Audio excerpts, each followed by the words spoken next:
시청자 여러분 안녕하십니까. 3월 10일 시사정담 시작하겠습니다. 시청자 여러분, 이재명 민주당 대표의 전 비서실장을 지낸 전형수 씨가 어제 저녁 숨진 채 발견되었습니다. 전 씨가 남긴 유서에는 이 대표에게 이제 모든 것을 내려놓으시라 이렇게 언급을 했다고 하는데요. 이 대표의 비리 의혹 수사와 관련해서 5번째에 이르는 죽음의 행렬, 그 원인은 어디에 있는지 여상훈 변호사님과 짚어보도록 하겠습니다. 여 변호사님, 정말 전대미면은 충격적인 사건이 또 벌어졌는데요. 뭐 이런 일로 한두 명 어떻게 되는 건 봤는데 벌써 5명씩이나 5번째 아닙니까? 그건 좀 전대미문입니다. 더군다나 이번에 극단적인 선택을 한 전 씨, 전형수 씨, 이분은 성남시장 시절 그리고 경기도지사 시절에 비서실장이고 또 우리가 늘공이라고 하죠. 아주 공무원, 직업 공무원 출신으로 아마 이재명 측근 중에서는 아주 유일하게 그렇죠. 직업 공무원 출신이었던 것 같은데 왜 자꾸 이런 일이 벌어질까요? 우선 있죠. 전형수 씨가 그동안 행적이랑 경력을 보면은 원래 공무원이었고 뭐 그러니까 김만배나 김만배는 아니고 유동규나 정진상 씨 같이 어떤 그 옆에서 활동하다가 시민운동 이런 식으로 활동하다 들어온 사람이 아니고 정규직 공무원입니다. 그러니까요. 이런 분들은 대체로 어떤 정치인 출신 이렇게 의공이라 그러죠, 소위. 어쩌다 공무원 되든 사람. 이런 분들하고는 이 행동하는 게 아주 좀 조심스럽고 신중합니다. 그리고 어떤 불명예에 대해서 남한테 욕먹는 것도 아주 싫어하고 저도 뭐 공무원 해봤으니까 제일 싫어하는 게 욕먹는 겁니다. 늘공이라고 표현하는 것도 좀 하지만 근데 이제 이분이 결국은 성남시장 시절에도 비서실장 했고 그다음 또 인수위라 그래야 되나요? 그렇죠. 그때도 당선인 비서실장 했고 비서실장을 해서. 그다음 경기지사 시절에 그건 오래 하지는 않았습니다. 금방 대선 나오는 바람에 비서실장 우리가 거기서 아시다시피 이런 비서실장이 가장 많은 사실을 알고 있죠. 그렇죠. 모든 일거수일투족을 다 하는 거죠. 그리고 외부에서 시장, 도지사하고 이렇게 접촉할 때도 비서실장을 통해서 하기 때문에 누구 만나고 그다음 저녁에 어디에서 하고 이런 건 다 비서실장이 다 알고 손바닥 들여다보듯이 아까 말씀드린 늘공 비서실장이면은 깨알같이 메모를 해놓거나 했을 겁니다. 아주 증거를 많이 가지고 있을 사람이에요. 이재명 대표의 어떤 행적에 대해서는. 그렇죠. 공무원 출신이니까 다 적어놓습니다. 그리고 이재명 대표가 오늘 스스로 말했더라고 아주 헌신적이고 성실하게 이랬다. 성실하게 했다 그러면 그걸 뒤집어서 보면은 가장 많이 이재명 대표에 대해서 알고 있을 것이다. 그렇죠. 그럼 이재명 대표의 잘한 일에 대해서 많이 알고 있는 거 이건 아무런 이 사건과 의미가 없잖아요. 그런데 우리가 이런 분이 극단적인 선택을 하니까 어떤 이재명 대표의 어떤 우리가 혐의를 두고 있는 거, 의심을 두고 있는 것에 대해서 많이 알고 있지 않느냐 이런 의문을 가질 수밖에 없거든요. 그렇죠. 그리고 제가 이 자리에서 한 서너 번, 5번 말씀드렸는데 지금 이 이재명 대표의 사건은 물증이 지금 사실 안 나오고 지금 심지어 김만배 씨가 계속 입을 닫고 있는 바람에 428억 문제도 지금 수사와 기소가 좀 늦춰질 거라는 이야기까지 나와요. 그 정도로 지금 검찰에서 이런 이재명 대표 주위의 사람들의 입을 열게 하려고 참 애를 쓰고 있었어요. 김만배 씨나 정진상 씨나 김용 씨, 거기도 물론 측근이지만 이 전형수 씨만큼 어떤 세밀하게 기록해 놓거나 알고 있는 사람 아닐 거란 말입니다. 필요할 때 부르니까 그 사람들은. 근데 전형수 씨는 비서실장이라면 사실 제가 장관 비서실장한 저희 행정고시 동기들도 보면요. 아침 7시에 보통 장관들이 출근하는데 아침 7시에 그 차에 가가지고 문 앞에 집 앞에도 기다리고 있다 모시고 가가지고 밤 11시쯤 끝난대요, 보통. 그렇게 되죠. 그날 하루 종일 어디 회의하고 뭐 가서 그 참석하고 이런 걸 다 따라다녀야 되니까 그 정도로 전영수 씨는 나중에 또 이거 보고를 해야 되거든요. 예. 이 때문에 메모가 상세히 돼 있을 수 있는 사람입니다. 그런데 검찰에서는 그래서 전영수 씨가 지금 수사를 몇 번 받긴 받았죠. 예. 받았지만 지금 김만배 씨나 이런 분들이 입을 안 열고 있는 상황에서 이 전영수 씨가 사실 중요하죠. 네. 예. 전영수 씨와 대질시키거나 아니면 전영수 씨 입을 통해서 얻어낸 그 어떤 이재명 대표의 행적 그걸 가지고 김만배 씨, 정진상 씨, 김용 씨에게 들이대면은 이분들이 부인한다 하더라도 네. 검찰로서는 소기의 성과를 묵비권 행사하라 이거야. 네. 전영수가 이렇게 진술했다. 그러면 검찰로서는 뭐 완전히 이거는 좀 상당히 황금알이죠. 네, 그렇게 그런 상태에서 전영수 씨가 왜 그러면 극단적인 선택했냐? 자신은 잘못이 없다고 지금 뭐 주장한 것 같아 유서에 네. 억울하다 이런 걸 근데 제가 이 자리에서 말씀드렸지만은 위법한 행위는 위에서 시켜서 했더라도 네. 자기의 면책이 되지 않습니다. 그러니까. 예, 그건 이제 고 교수님도 저한테 많이 들어가시는데 좋은 행위는 같이 하면 좋은 건데 네. 나쁜 범죄적 행위는 비서실장의 입장에서 시장이 시켜서 어쩔 수 없이 호구지책으로 먹고 살아야 되니까 나갈 수는 없으니까 했다 하더라도 처벌을 받게 돼 있거든요. 네, 그러니까 이 전영수 씨 입장에서는 지금 성남 FC 네. 그다음 또 심지어는 저기 그 대북 송금 네. 여기서 지금 우리 김성철 씨인가요? 김성택 씨. 김성태. 거기 상가에도 모친상 방문한 게 방문을 해가지고 이게 뭐 이렇게 말도 전하고 예. 전부 했던 사람이 바로 전영수 씨입니다. 예. 그래서 검찰에서는 뭐 전영수 씨를 뭐 주범으로 어떻게 생각해가지고 조사하지는 안 했을 겁니다. 이건 뭐 이재명 대표가 있으니까 거기를 주범으로 보니까 예. 그렇지만 이걸 갖다 전부 다 방조는 되거든 최소한. 이재명 대표가 그런 행위를 하는데 도움을 줬잖아요. 그렇죠. 방조가 바로 뭐냐 하면 교사는 이제 형법에는 공범이 있고 교사범이 있고 방조범이 있습니다. 전형수 씨는 제가 볼 때 검찰에서는 방조범으로 조사를 했을 것 같아요. 그렇죠. 최소한. 비서실장이니까 그러니까요. 여러 가지를 도와주고 심부름도 해야 되고 그럼 뭐 하라고 전달도 하고 다 그랬을 거 아니에요. 주범은 아닐 거예요 아마. 예. 그렇지만 진짜 평생을 공무원으로서 성실하고 진짜 이재명 대표 말대로 헌신적으로 살아온 사람이 이렇게 방조범으로 입건이 되면 방조범도 우리가 이제 일반 통칭으로 공범이라 그럽니다. 공범 안에 교사범, 방조범까지 넣는데 그러면 공무원으로서 마지막에 최고 종계 잘 명예롭게 퇴직해야 연금 받는 건데 이렇게 처벌받아 버리면 한순간에 다 날아가거든요. 그래서 이 전영수 씨가 입을 열면은 이재명 대표한테 아주 불리한 증언이 나올 수도 있는 것 있지만 이 전영수 씨가 늘공이니까 잘 알다시피 자기의 행위가 범죄 행위가 될 수 있다는 걸 잘 알았을 겁니다. 그런 상태에서 이렇게 어차피 공무원으로서 명예국 어떤 거 다 잃은 마당에 어떤 선택을 극단적인 선택을 했을 가능성이 있다 이렇게 생각합니다. 그러니까 그 유서 아마 노트 한 6장 정도 된다는데 가족이 공개를 원치 않아서 전 내용이 나오지는 않았는데 이제 부분적으로 뭐 경찰들도 받고 그러다 보니까 이제 언론한테 이렇게 흘러나온 얘기를 보면은 예 변호사님 말씀하신 게 딱 맞는 게 나는 열심히 일만 했는데 정말 억울하다. 억울하죠. 예. 그 얘기예요. 억울하다.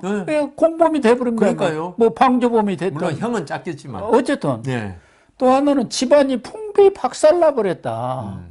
그래, 집안의 명예까지도 지금 다 떨어져 버린 거 아닙니까? 그 성남시에서 무슨 국장까지 지냈더라고요.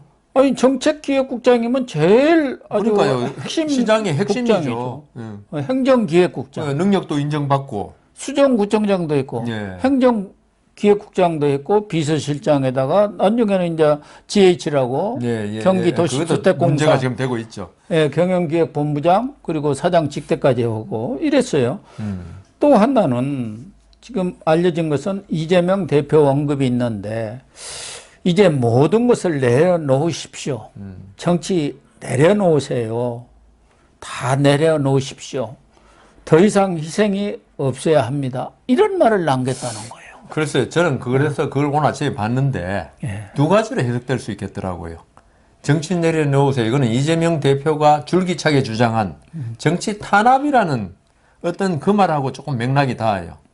그러니까 당신이 정치를 하기 때문에 당신도 수사받고 정치만 안 했으면 그 범죄를 물론 했지만 이렇게 지금 이렇게 압박을 안 받을 거다. 그런 말도 그렇게 익힐 수도 있겠더라고요. 정치만 안 했으면. 그러니까 제가 그래 두 가지로 해석할 수 있다 이거죠.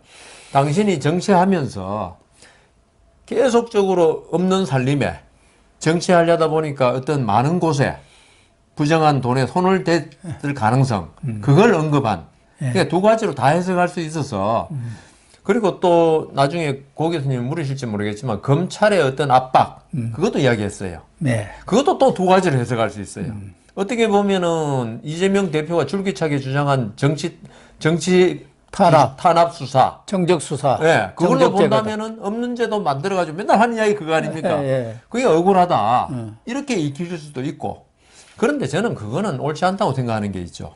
이 검찰이 수사를 시작한 게 이낙연 쪽에서 제보를 했다고 그러지 않습니까? 예, 그때부터 사건은 수사가 시작됐어요. 사실 윤석열 대통령이 대통령 되고 나서 시작됐다면은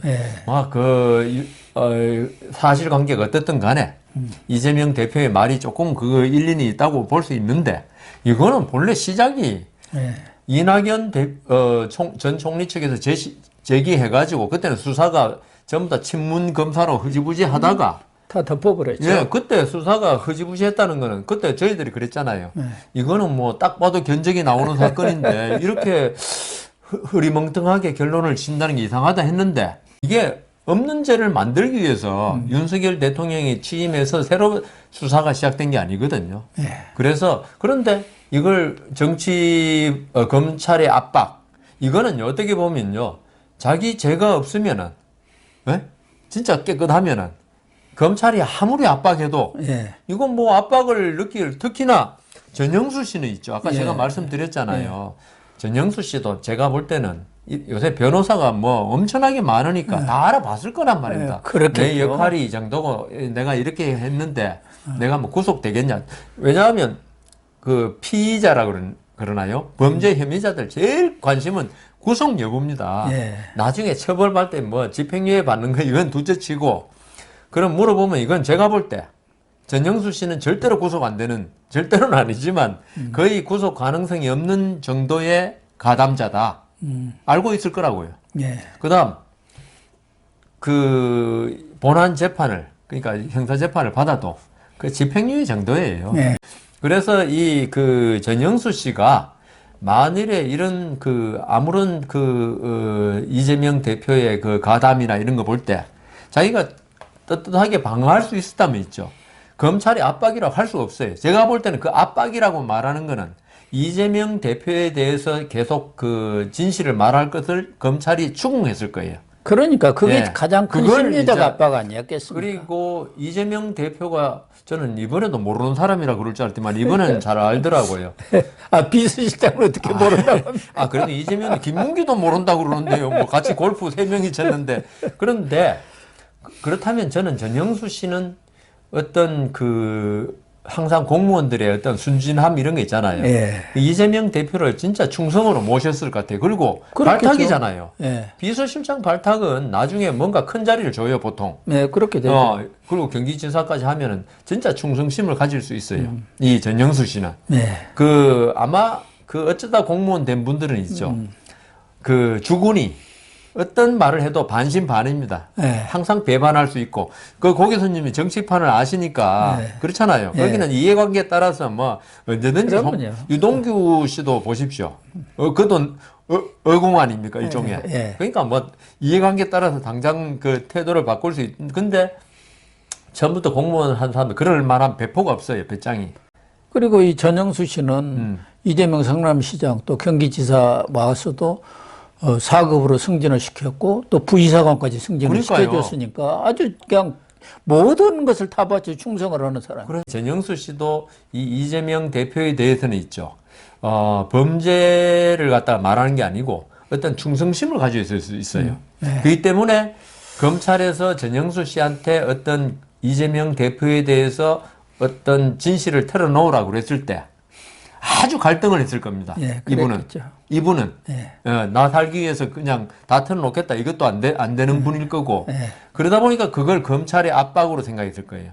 본인 자신의 어떤 행동에 대해서 압박을 느꼈다기보다는 예. 자기가 중심으로 모셨던 이재명 대표에 대한 어떤 범죄를 털어놔라. 이걸 압박을 느꼈을 겁니다. 그렇다고 봐야겠죠. 좋은 사람, 이재명 대표 말대로 헌신적이고 성실하고 이런 분이라면 예. 그럴 가능성이 아주 크다는 거죠. 예. 그러니까 말씀하신 대로 비서실장을 지내고 그랬으니까 검찰로서도 여러 가지 증거라든가 이런 걸 대면서 제일 많이 가지고 이게 있죠. 맞지요 하고 확인을 자꾸 했을 거 아닙니까? 그럼 묵묵부답할 수 없겠죠. 경우에 따라서는 이 전영수 씨의 어떤 그 자기 노트라든가 예? 메모장 이런 것들도 압수수색에서 나왔을 수도 있단 그렇죠. 말이에요. 다 그런 있을 것도 거예요, 있고 아마. 예. 또 이렇게 이재명 대표한테 모든 걸 내려놓으라고 전영수 씨가 한 것 중에는 검찰 수사 받아보니까 당신에 대해서 너무 다 알고 있더라. 그렇죠. 버텨봤자 소용없는 것 같다. 그것도 있을 수 있죠. 차라리 내려놓으십시오. 이렇게 생각할 수도 있지 않나 하는데 본인으로서는 지금 세 가지 네. 혐의점을 받지 않습니까? 네. 그 성남 FC 예, 사건 예, 때 예. 행정기획국장 때 네이버한테 40억 원 지원하도록 거기에 좀 네이버 관계자들 만나서 종용한 예, 거. 예. 그 쌍방울 800만 불 예. 그것과 관련해서 김성태 모친상에 가가지고 예.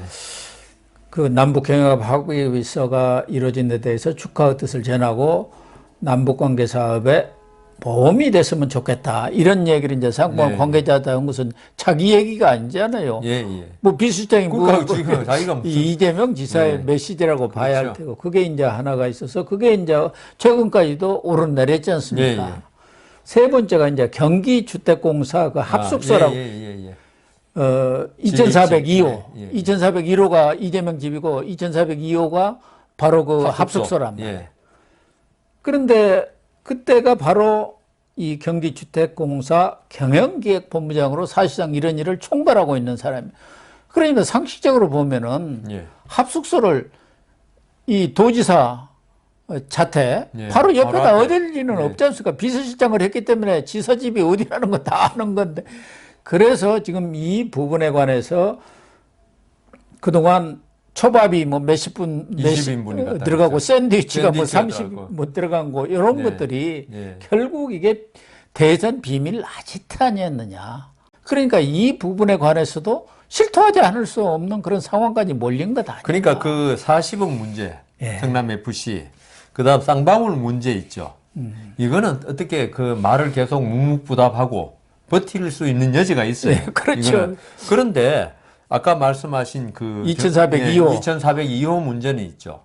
사실 경영기획 본부장이라고 그러지만은 제 생각에는 왜 군대에서 계급보다도 보직이 더 네. 중요하다 그러잖아요. 그것처럼 이재명 대표 비서실장을 하고 네. 이렇게 왔으면 있죠. 그 이름은 경영기획 본부장이지만 어떤 실질적인 권한은 GH입니까? 예, GH라고. 사장보다 더 나을 수 있어요. 이현욱이가 당시 변호사 출신 이현욱이가 또 사장이에요. 그 여기는 또 정진상이 절친입니다. 뭐 그러니까요. 고등학교 동기인가 거기는 된다고. 어떻게 보면은 이런 공기업, 예. 이 사장은 거의 그냥 우리가 그 속된 말로 과오마담이고, 예, 얼굴마담. 얼굴마담이고, 이 경영기획본부장이 다 했다고 봐야죠. 보면 상임이사 예. 또는 뭐 하여튼 무슨 본부장 예. 이런 사람들이 사실 실권자예요. 왜냐하면 예, 사장은 내부 사정을 모르고 예. 그냥 변호사다운 분이 그러니까 어떻게 2년, 알겠습니까? 3년 월급 받고 잘 지내다가 가라 이거거든요. 예. 그래서 이 경영기획본부장을 이재명 대표가 이렇게 해준 걸 보면은 이재명 대표가 했겠죠. 뭐 그 당연히 예. 이거는 이 GH를 이용해서 나의 어떤 대선 가도라든가 거기에 도움을 주기 위해서 알박기 한 사람이거든요. 예, 그렇다고 봐야죠. 그러면은 아까 말씀하신 그 2402호 문제라든가 그다음 진짜 초밥과 샌드위치 뭐 그까지 뭐 몇 인분까지는 모르겠지만은 네. 이걸 갖다가 제일 잘할 수 있는 사람이 그리고 이재명 대표가 만일 이 선거법 위반 아닙니까?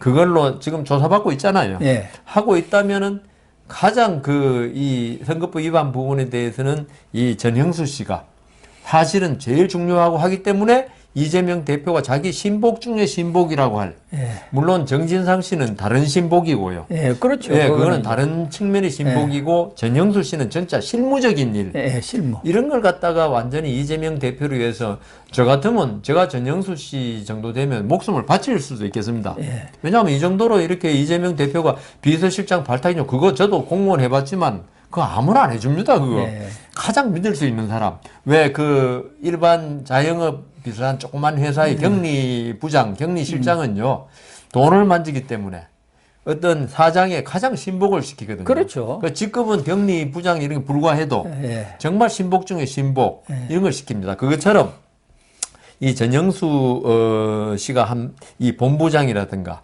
이거는 진짜 신복이라는 게 밖으로 드러내요. 예, 그래서 이 2402호 문제에 관해서는 거의 전영수 씨가 모든 키를 쥐고 있다. 그렇다고 봐야죠. 예, 이거는 그런데 이게 갑자기 이렇게 되는 바람에 검찰 수사가 어떨지는 모르겠습니다.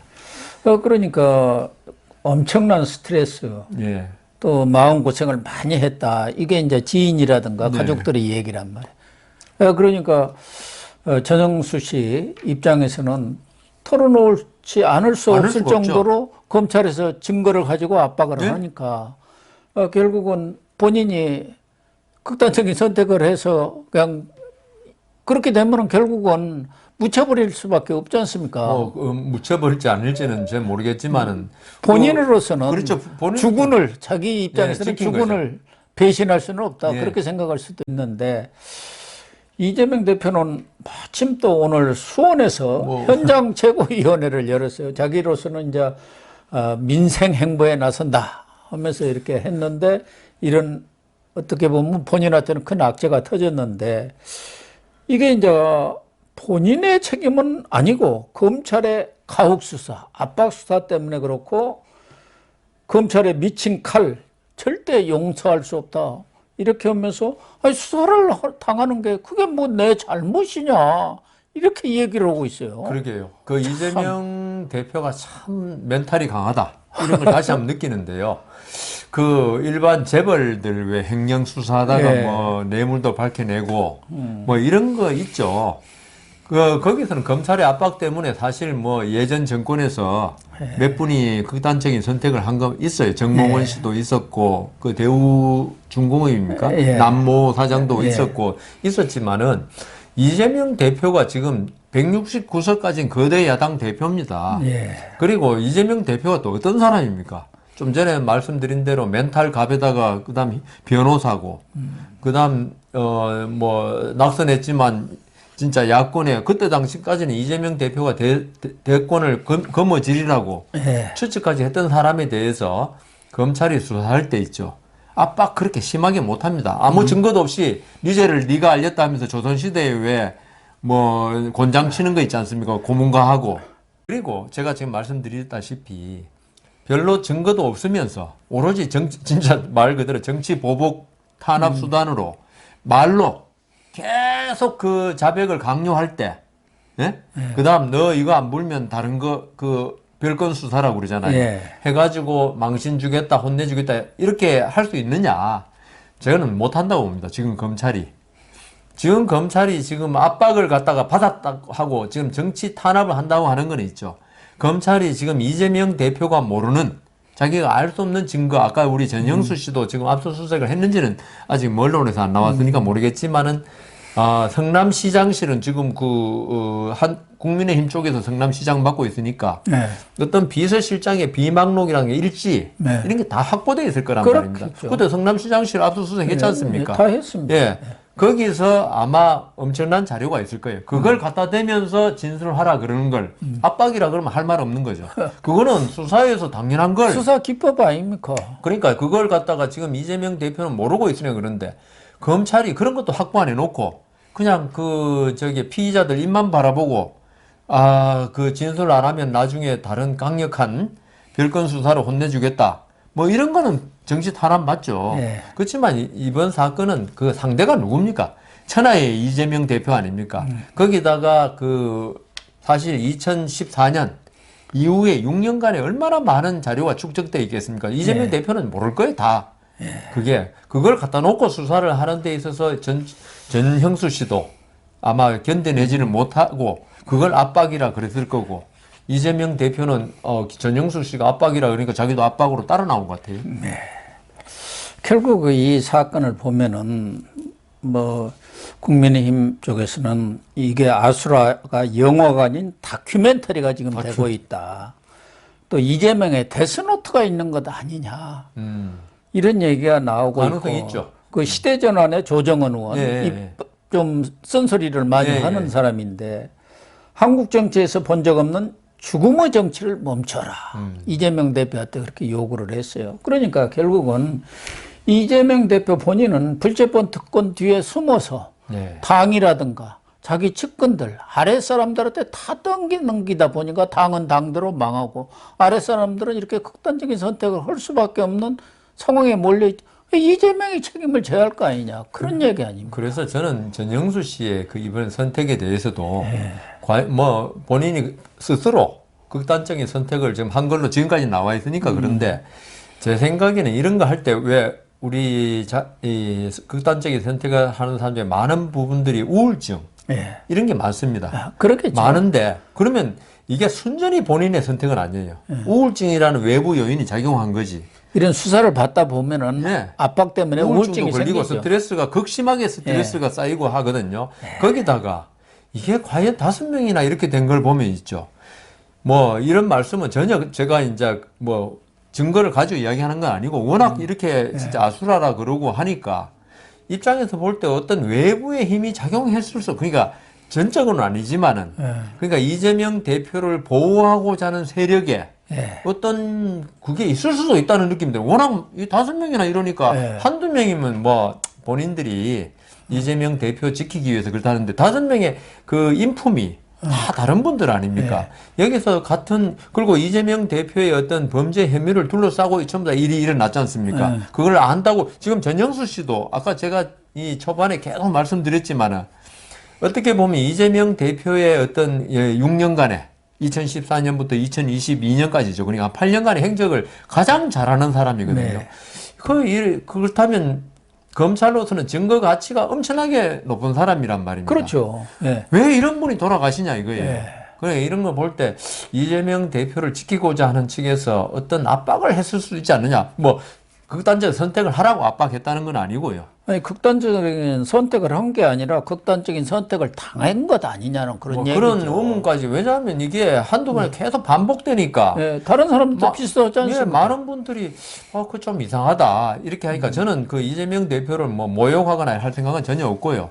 다만 이 극단적인 선택을 한 사람들이 면면을 볼 때 전부 다 이게 그 이재명 대표에 대해서 뭔가 알만한 사람들이니까 그런 사람들이 한다는 거는 결국 이재명 대표도 사실 뭐 자기를 지켜주는 개딸들 같이 헌신적으로 지켜주는 분들이 많지 않습니까? 그렇죠. 이런 분들이 계속적인 심리적 압박을 가할 때 지켜줘라 이재명 대표를 우리의 지켜라 하면은 지킬 방법은 자기가 죽는 것 외에는 없잖아요. 그래서 이게 참 검찰로서도 뭐 어쩔 수 없는 일이지만은 이렇게 이재명 대표의 일에 대해서 알만한 분들 좀 신변 보호를 그분이 그러니까요. 뭐 누구한테 뭐 그 암살 당하고 이런 게 아니고 자꾸 이런 게 생기면 가족들한테도 얼마나 불행한 겁니까? 그리고 죄를 지었건 안 지었건 어떤 극단적인 선택을 스스로 목숨을 끝나는 게 그게 보통 일이 아니거든요. 그러니까 본인도 그 돌아가신 분도 불행하지만 가족도 불행하고 그래서 그리고 또 국가적으로도 불행한 겁니다. 왜냐하면은 이재명 대표가 죄를 안 지었으면 안 지은 대로 이렇게 딱 떳떳하게 살아서 진실을 말해줘야 되는데 이렇게 돼버리면 있죠. 진실이 영원히 미궁에 빠질 수도 있다는 거죠. 확률이 생겼잖아요. 그래서 이거는 국가적으로도 정의를 바로 세우고 이런데 절대로 이재명 대표가 죄가 있어가지고 있는 걸 밝히는 정의도 있지만은 죄가 없으면 없는 걸 밝혀주는 또 정의도 있거든요. 그래서 이런 건 다시는 또 반복돼서 안 되니까 어떤 이재명 대표를 둘러싼 어떤 그 측근들에 대한 신변 보호는 좀 필요하겠다 이런 생각이 듭니다. 그렇습니다. 어쨌든 뭐 이번 사건으로 인해서 비명계라든가 이쪽에서는 좀 더 사퇴 압력이 더 강해지지 않겠느냐. 그렇죠. 또 상식적으로 보면 이런 일을 당하면은 자기 때문에 수많은 사람들이 지금 죽어나가고 그의 가족이라든가 그에 관련된 사람들의 가슴에 지금 대못을 친 거 아니에요. 그러면 그게 책임을 지고 물러나는 것도 정치인의 도리 아닙니까? 그러니까 제가 그때 말씀드렸잖아요. 이재명 대표가 죄가 있고 없고 문제가 아닙니다. 그러니까. 본인의 지금 그 사법 리스크로 인해 가지고 당도 아까 말씀하셨지만은 이재명 대표를 지키고자 하는 사람도 있었을 거고 이번에 극단적인 선택한 5명 중에는 그러니까 그걸 대표를 내려놓고 있죠. 저는 국회의원도 본래 안 한다고 생각했지만은 그냥 평범한 시민으로서 떳떳하게 조사받고 있죠. 이름으로써 더 이상 이런 불행한 일이 일어나지 않도록 해주는 게 자기가 죄가 있건 없건 그건 인간으로서 도리다. 본인이 이렇게 오늘도 전영수 씨도 정치를 이제 그만두시라 했지만은 그걸로 인해 가지고 지금 계속적으로 수사가 되면서 불행한 일이 반복되니까 그 이재명 대표가 진정으로 국가와 국민은 물론이고 자기와 가까웠던 사람들을 더 이상 불행에 빠뜨리지 않기 위해서는 빨리 좀 결단을 내리고 있죠. 죄가 있으면 처벌하고, 만일 이재명 대표가 만일 진실을 그대로 밝혔다. 내가 뭐 죄가 있다 했던가. 그러면 이 사람들이 이런 선택 안 하죠. 그러면 검찰로서도 더 이상 이런 사람들 압박해가지고 증거를 들이대면서 압박해가지고 이렇게 불어라 할 이유가 없잖아요. 그렇죠. 그러면 이 사람들도 이런 일이 없었죠. 네, 이재명 대표님, 제발 이 전영수 씨가 유서에 남긴 것처럼 모든 것을 내려놓으시기를 촉구를 합니다.